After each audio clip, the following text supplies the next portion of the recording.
गोरखपुर नाम के गांव में विजय अपनी माँ और पत्नी काजल के साथ रहता था। काजल देखने में बहुत खूबसूरत और दिमाग से बहुत चालाक थी। वो एक बहुत ही गरीब घर की लड़की थी, इसलिए वो अपने साथ कुछ खास दहेज नहीं लाई थी।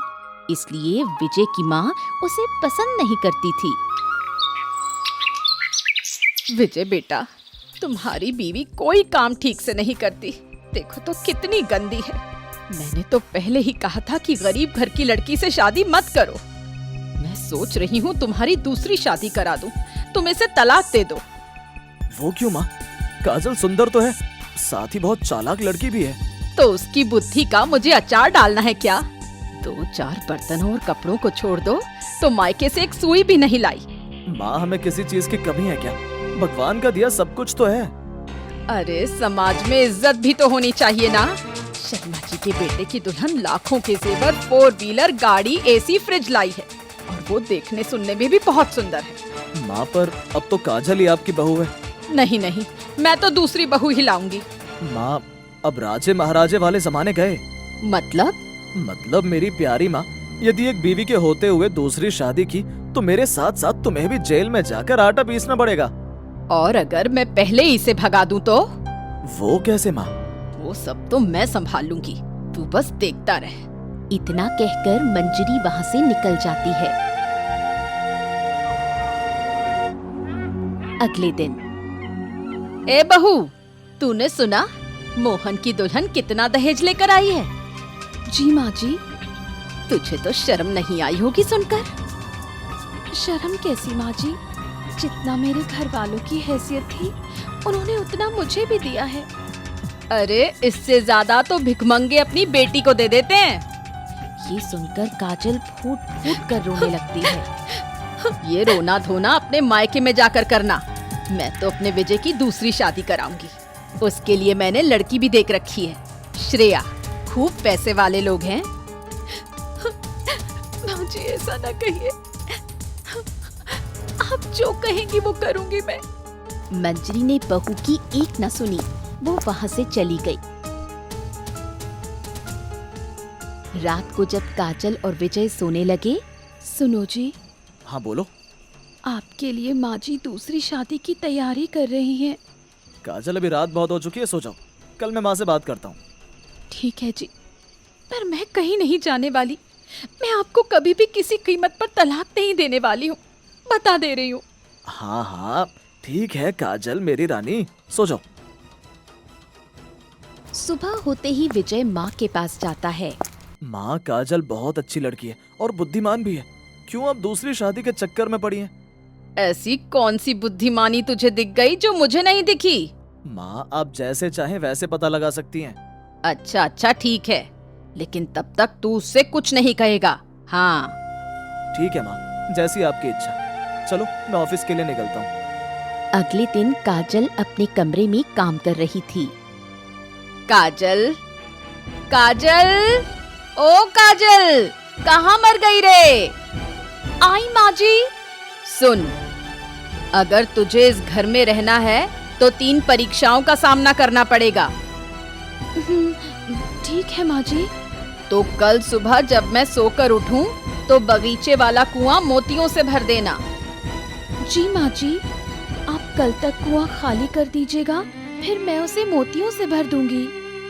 सास बहू की बुद्धि देखकर हैरान रह गई। फिर उसने पास में रखी टंकी की तरफ इशारा करके कहा, ये डलिया पकड़, कल इसी से पानी खींचकर इस टंकी को भर देना। जी माँ जी। मन ही मन काजल सोचती है, मैं सोने से पहले डलिया को रस्सी बांधकर कुएं में डाल देती हूँ।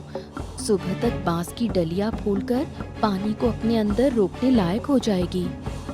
अब काजल अपने कमरे में सोने चली जाती है।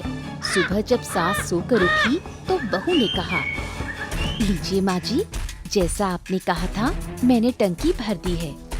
सासू माँ भरी टंकी और डलिया में भरा पानी देखकर सब समझ गई। पहले तो उनके चेहरे पर मुस्कुराहट आ ही गई थी, पर फिर गुस्से में बोली, हो तो होशियार, कल के लिए तैयार रहना। काजल रानी को पूरा विश्वास था कि वो जरूर सफल होगी। दूसरे दिन सुबह विजय काम के लिए निकला।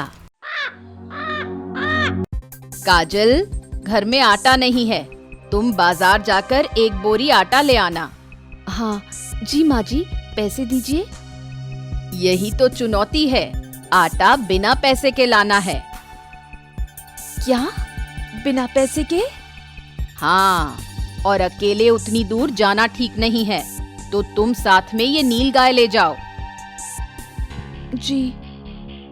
और हाँ, नील गाय बेचकर मत आना, नहीं तो घर में पैर नहीं रखने दूंगी। नहीं बेचूंगी माँ जी, आप निश्चिंत रहिए। दोपहर को काजल ने सास को आवाज दी। माँ जी लीजिए, मैं आटे की बोरी ले आई। हाय हाय, कैसे? उधार लाई क्या? नहीं माँ जी, नील गाय के बाल और सींग बेचकर। सास बहू की बुद्धिमानी देखकर फिर हैरान रह गई। अरे बहू, ठीक है, अभी खाना बना, खाली पेट में चूहे नाच रहे हैं। उसी दिन रात में काजल को बुलाकर सास ने कहा, सुन, कल मुझे राख की 2.5 हाथ की रस्सी बना कर देना। राख की रस्सी? हाँ हाँ, सही सुना तूने, राख की रस्सी। काजल चुप रहती है। ये तेरी आखिरी परीक्षा है, अगर तू इसमें सफल होती है तो तू जो कहेगी मैं वही करूंगी। काजल बिना कुछ कहे कमरे में चली जाती है। सुबह होती है और सासू माँ मन ही मन सोचती है, लगता है इसका कोई तोड़ नहीं मिला काजल रानी को, तभी तो सामने नहीं आई। चलो बढ़िया है, पीछा छूटा, अब मैं जाकर नहा लेती हूँ। उधर काजल ने एक बड़ी थाली में नापकर 2.5 हाथ की रस्सी रखी और उसमें आग लगा दी, जिससे वो रस्सी राख की बन गई। जब मंजरी नहा कर आई, तभी काजल ने आकर धीरे से थाली रखते हुए कहा, माँ जी, ये लीजिए राख की रस्सी। सास ने थाली की तरफ देखा और काजल को गले से लगा लिया। तू तो सच में विद्वान है रे, मेरे विजय के लिए तुझसे अच्छी दुल्हन तो हो ही नहीं सकती।